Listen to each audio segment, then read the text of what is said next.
क्या आपको याद है वो बयान जब राजनाथ सिंह ने कहा था कि ये एनडीए की सरकार है, यहाँ इस्तीफे नहीं होते हैं, इस्तीफे तो यूपीए की सरकार में होते थे।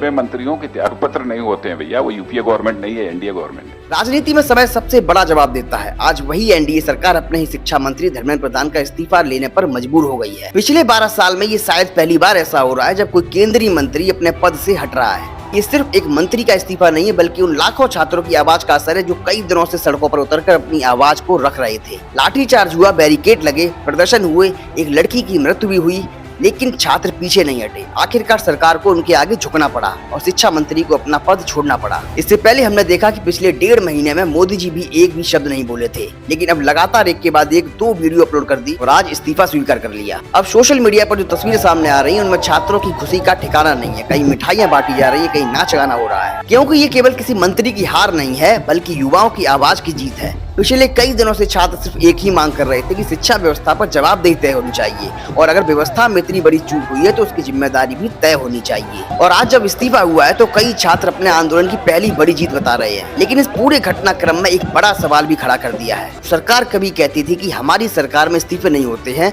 आखिर उसी सरकार को अपने मंत्री का इस्तीफा क्यों स्वीकार करना पड़ा? क्या ये जनता के बढ़ते दबाव का असर था? क्या छात्रों की बढ़ती एकजुटता ने सरकार को फैसला बदलने पर मजबूर कर दिया, या फिर सरकार को ये एहसास हो गया कि अब इस मुद्दे पर चुप रहना संभव नहीं है? ये फैसला चाहे जिस वजह से हुआ, लेकिन इतना तो साफ है कि लोकतंत्र में जनता की आवाज को हमेशा नजरअंदाज नहीं कर सकते हो। अगर लाखों लोग लगातार एक ही मांग पर डटे रहे तो सबसे मजबूत सरकारों को भी फैसले बदलने पड़ते हैं। अब खबर है कि नए शिक्षा मंत्री प्रहलाद जोशी बने हैं। अब देखना ये होगा कि ये नए शिक्षा मंत्री इस शिक्षा व्यवस्था में बदलाव कर पाएंगे या नहीं।